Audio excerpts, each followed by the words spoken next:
Hello मेरे प्यारे बच्चों, तो कैसे हैं आप सब। उम्मीद करते हैं सब बढ़िया होते हैं। प्यारे बच्चों, आज की इस वीडियो में हम लोग सॉल्व करने वाले बुद्धू सा क्वेश्चन, बहुत ही सरल, बहुत ही हलवा है। अगर आपको मोनोमियल और इनटू मोनोमियल मल्टीप्लाई करने आता होगा, नहीं आता कोई बात नहीं, मैं हूं ना, वही बताता हूं, तो टेंशन मत लेना। हालांकि मैं आपको बहुत अच्छे से बता चुका हूं, मोनोमियल मोनोमियल मोनोमियल मोनोमियल कितनी बार बताऊं, पर चलो फिर से बता दें। तो इसको सीखते हैं, कैसे करते हैं। क्या है कोई एग्जांपल, क्या है एक्सरसाइज, एग्जांपल तो कर चुके हैं। एक्सरसाइज है 9.2, क्वेश्चन नंबर 2 है। क्या कह रहा है, find the area. Area find करना है किसकी, इस रेक्टेंगल की with the following pair of the monomial, जिसकी लेंथ और ब्रेथ दिया गया है।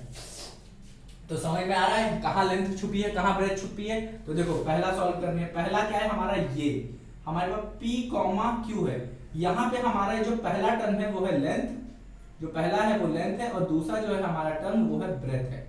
हाँ कि ना, समझ में आया कि नहीं। इसी तरीके से ये लेंथ, ये ब्रेथ, ये लेंथ, ये breadth, length breadth, length breadth. तो ये सब क्या है, हमें लेंथ ब्रेथ दिए गए हैं। तो चलो हम लोग सॉल्व करते हैं। अपने को क्या निकालना है, एरिया निकालना है। तो एरिया का फॉर्मूला क्या होती, एरिया का फॉर्मूला होता है लेंथ इंटू ब्रेथ होती। तो लेंथ है अपना क्या P, और अपने पास Q क्या है हमारा, ब्रेथ क्या है अपना Q। तो लेंथ इंटू ब्रेथ मतलब P इंटू Q। ये आंसर क्या आ जाएगा, P Q आ जाएगा। तो चलो अपना पहला आंसर आ गया P into Q, P Q। जैसे लेंथ इंटू ब्रेथ क्या हो जाता है, L B हो जाता है। इसी तरीके से P इंटू Q, ये क्या हो जाएगा P Q। इसी तरीके से यहाँ पे देखो, यहाँ पे हमारे पास 10m और 5n है। तो इसको कैसे करोगे, कैसे करोगे। एरिया क्या होता है, एरिया होता है प्यारे बच्चों लेंथ इंटू ब्रेथ। हाँ कि ना, अब नहीं लिखेंगे इसे, सीधा डायरेक्ट करेंगे। ये क्या होगा 10m इंटू 5n। मैंने हमेशा बताया है, जब एक टर्म हो अपने पास और दूसरा टर्म यहाँ पे हो, दोनों मल्टीप्लाई में हो, तो करते क्या है, सबसे पहले हम लोग को ये नंबर देखना है। अगर माइनस प्लस है तो पहले माइनस प्लस देख लो, दोनों तरफ प्लस है तो कुछ देखने की जरूरत नहीं है, अपना आंसर प्लस में ही आने वाला है। तो नंबर को पहले मल्टीप्लाई करना है। तो लिखेंगे 10 इंटू 5, और फिर जो हमारे पास बचा है यहाँ पे ये और ये, इसको लिखेंगे। तो इंटू में लिखेंगे m इंटू n लिखेंगे। तो इन दोनों को मल्टीप्लाई करो, क्या आ जाएगा अपना 50 आ जाएगा। इन दोनों को मल्टीप्लाई करो तो आएगा m और n आएगा। आया ना समझे, चलो ठीक है। अब इसी तरीके से आते हैं थर्ड पे आते हैं, और सीधा डायरेक्ट करेंगे। लिखा है अपने पास 20, एरिया निकालना है। तो लिखेंगे हम लोग a इक्वल्स टू, पहला है लेंथ तो हो जाएगा 20x का स्क्वायर, फिर है ब्रेथ मतलब 5y का स्क्वायर। समझ में आया कि नहीं। अब देखो हम लोग कैसे करेंगे इसमें। सबसे पहले पहला टर्म उठाएंगे, दोनों प्लस में है तो कोई दिक्कत नहीं है, माइनस प्लस नहीं देखना है, साइन नहीं देखना है, दोनों प्लस में ना, इसलिए। अब दोनों माइनस में तो देखना तो पड़ेगा ही, ठीक है ना। चलो अब क्या है, यहाँ पे क्या है 20 और यहाँ पे है क्या 5। तो इन दोनों मल्टीप्लाई करेंगे, कितना आ जाएगा 100, क्या आएगा 100। 5 इंटू 20 कर देखो, 5 5 5 10 और ये 0 100 आ गया। तो अब यहाँ पे क्या है x। अब आपने नहीं समझ में आया ना, देखो अब मैं दिखाता हूँ। क्या आ जाएगा 20 इंटू 5 ऐसे लिख दिया जाएगा, और यहाँ पे अपना पास x है तो इंटू में लिखोगे, यहाँ का x उठाओगे x स्क्वायर, और यहाँ का y स्क्वायर जो बचा है लिख दोगे। तो ये एक हो जाएगा, मल्टीप्लाई करके देखो ये 100 आएगा। x स्क्वायर है इधर, y स्क्वायर है, तो सीधे लिखा जाएगा x स्क्वायर और y स्क्वायर। आपको इसका मतलब पता है क्या है, इसका मतलब एक्चुअली है कि लिखा है 100 इंटू x स्क्वायर लिखा है इंटू y स्क्वायर लिखा है।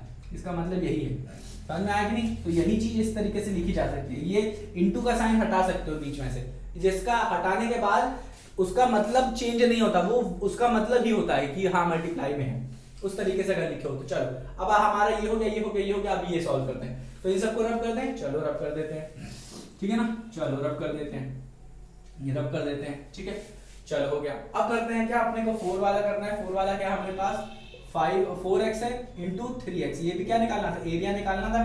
तो एरिया आ गया अपना a इक्वल्स टू ये। अब कैसे करेंगे, सबसे पहले टर्म उठाएंगे, कौन सा, ये और ये टर्म उठाएंगे, और इसमें का इसका क्या कोफिशिएंट निकालेंगे। इसको न्यूमेरिकल वैल्यू कह लो या कोफिशिएंट कह लो। x का कोफिशिएंट 4 है, पहले 4 लिख दिए। x स्क्वायर का कोफिशिएंट 3 है, 3 लिख देंगे। कोफिशिएंट मतलब क्या, न्यूमेरिकल वैल्यू जो है, प्लस और माइनस के साथ ही उठाएंगे। यहाँ पे दोनों प्लस है तो प्लस से ही उठाया। फिर क्या है, इंटू में लिख देंगे अपना x है इधर, और फिर लिखा है x स्क्वायर। यहाँ पे क्या हो जाएगा, ये दोनों मल्टीप्लाई होकर हमारे 12 आ जाएंगे। और यहाँ पे आपको ध्यान रखना है, यहाँ पे x और यहाँ पे उसी का ही क्या है x स्क्वायर है। एक x इधर और x का स्क्वायर है। आप आपने पढ़ा है क्या, a की पावर m हो या a की पावर n हो, पढ़ के रखे हो कि नहीं पढ़े हो। नहीं पढ़ो तो आज देख लो।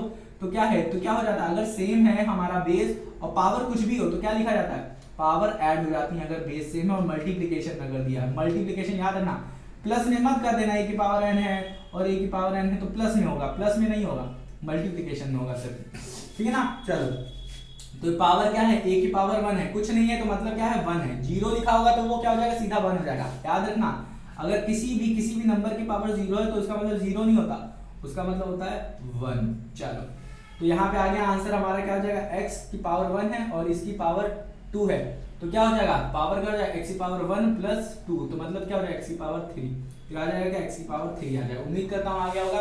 अब देखता हूँ यहाँ पे 4 क्या है, यहाँ पे 3mn और है हमारा क्या 4np, इसको इन दोनों को मल्टीप्लाई करना है। तो सबसे पहले नंबर को लिखेंगे तो 3 इंटू 4 लिख दिया, फिर क्या करेंगे, यहाँ पे जो लिखी है उन सारी चीजों को मल्टीप्लाई करेंगे, मतलब mn इंटू np कर देंगे, हाँ कि ना। तो अपना आंसर आ जाएगा, इन दोनों को मल्टीप्लाई किया तो 12 आ गया। अब यहाँ पे देखो m है, यहाँ पे कहीं m है नहीं है तो यहाँ पे लिख दो, यहाँ पे n और यहाँ पे n है, एक पावर इसकी एक पावर इसकी, तो क्या हो जाएगी, n की पावर 2 हो जाएगी। यहाँ पे देखो सिर्फ p बचा है तो अब सीधे p लिख दो, तो आंसर अपना आ गया ये। तो उम्मीद करता हूँ मेरे बच्चों आपको आ गया होगा। बहुत बहुत बहुत सरल था क्वेश्चन, बहुत ही सरल था, कुछ था नहीं इसमें, बस मल्टीप्लिकेशन कैसे करते हैं ये आपको पता होना चाहिए। नहीं पता तो जो मैंने मोनोमियल इंटू मोनोमियल अच्छे से बताया है आपको, वो टॉपिक देखो, बहुत अच्छे तरीके से समझ में आ जाएगा कि इसे कैसे सॉल्व करते हैं। तो मिलते हैं प्यारे बच्चों अपनी अगली वीडियो में। अगली वीडियो में सॉल्व करने वाले हैं क्या, क्वेश्चन नंबर 3, ठीक है ना, एक्सरसाइज 9.2 का। तो मिलते वो क्या है, इंपॉर्टेंट भी आपके लिए। तो मिलते हैं अपनी अगली वीडियो में, तब तक ना ख्याल रखना और रिवाइज करना मत भूलना।